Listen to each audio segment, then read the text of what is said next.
नमस्कार, आप सबका स्वागत है हमारे चैनल नेक्स्ट 9 न्यूज़ पर। मेरा नाम है दीपक गुप्ता।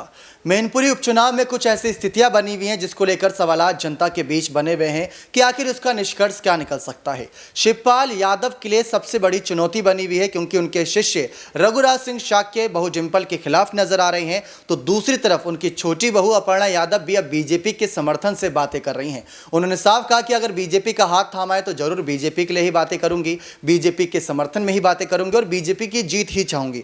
लेकिन अखिलेश के चाचा शिवपाल के पैर छूने पर भी उन्होंने तंज कसा था कि शिवपाल के पैर छूने में अखिलेश यादव ने देरी कर दी, पहले ही पैर छू लेने चाहिए थे, तो शायद उपचुनाव से पहले जो विधानसभा चुनाव हुए थे उसके नतीजे भी बहुत ज़्यादा बदले नजर आते या आजमगढ़ रामपुर आज भी उनके पास होता। लेकिन अब गौर करें शिवपाल और अपर्णा की जंग की, तो जिस तरीके से अपर्णा यादव पर शिवपाल कुछ बातें नहीं कर रहे, लेकिन वो अच्छी तरीके से जानते हैं कि उनके पुराने शिष्य और उनकी बहू जरूर बीजेपी का समर्थन करते हुए सपा पार्टी का सुपड़ा साफ करने की ओर ही देखेंगे। लेकिन अपर्णा यादव के भी बयान यहाँ पर जिस तरीके से सामने आ रहे हैं तो इस बात में कोई दो राय नहीं, शिवपाल के लिए सबसे बड़ी चुनौती उनके अपने ही बने हुए हैं जो कभी उनके साथ हुआ करते थे। आप जानते हैं भली बात ही, आपको रिपोर्ट मिली गई होगी चैनल के माध्यम से, रघुराज सिंह शाक्य पहले शिष्य कहलाते थे शिवपाल के, लेकिन शिवपाल को यह कहा था उन्होंने कि इन्होंने धोखा दिया है। लेकिन अब अपर्णा यादव के बयान की ओर गौर करें तो अपर्णा यादव भी यही बयान देती नजर आ रही कि बीजेपी की जीत होगी, रघुराज सिंह शाक्य की जीत होगी। लेकिन वहीं दूसरी बात करें, डिम्पल यादव खामोश नजर आ रही, ज्यादा कुछ बयानबाजी नहीं कर रही।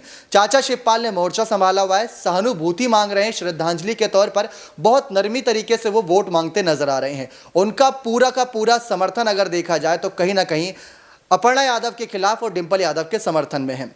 लेकिन गौर करें, मैनपुरी सीट पर लगातार यही चर्चा हो रही है कि शिवपाल को सबसे बड़ी जीत दिलानी है। जो मुलायम नहीं कर पाए, जो तेज प्रताप नहीं कर पाए, जो धर्मेंद्र नहीं कर पाए, जो बलराम नहीं कर पाए, वो शिवपाल को करके दिखाना है। उनको अपनी बहू डिम्पल को सबसे बड़ी जीत दिलानी, क्योंकि सबसे बड़े स्टार प्रचारक शिवपाल बनाए गए, सबसे बड़ी भूमिका उन्हें दी गई स्टार प्रचारकों में से। लेकिन अब जिस तरीके से भूमिका उन्हें मिली है तो उनको भूमिका भी साफ करनी होगी कि हाँ, उनकी शख्सियत इतनी बड़ी क्यों है, क्यों इतने बड़े नेता के तौर पर वो जाने जाते हैं। अब देखना दिलचस्प होगा कि आने वाले वक्त में बीजेपी के खिलाफ किस तरीके से कदम उठाते हैं और कैसे रघुराज सिंह शाक्य के संग अपर्णा यादव के खिलाफ चाचा शिवपाल का कुछ बड़ा फैसला होता है। अखिलेश ने चाचा शिवपाल को जिम्मेदारी दी है और चाचा शिवपाल बखूबी उन जिम्मेदारियों को निभा रहे, लेकिन अपनों के खिलाफ कैसे वो यहां पर जीत दिलाते हैं बहू डिम्पल को, यह देखना बेहद दिलचस्प होगा। आपको क्या लगता है मैनपुरी चुनाव पर इस बार नतीजे क्या होंगे? अपनी राय कॉमेंट सेक्शन में जोड़ दीजिएगा। बहुत बहुत धन्यवाद।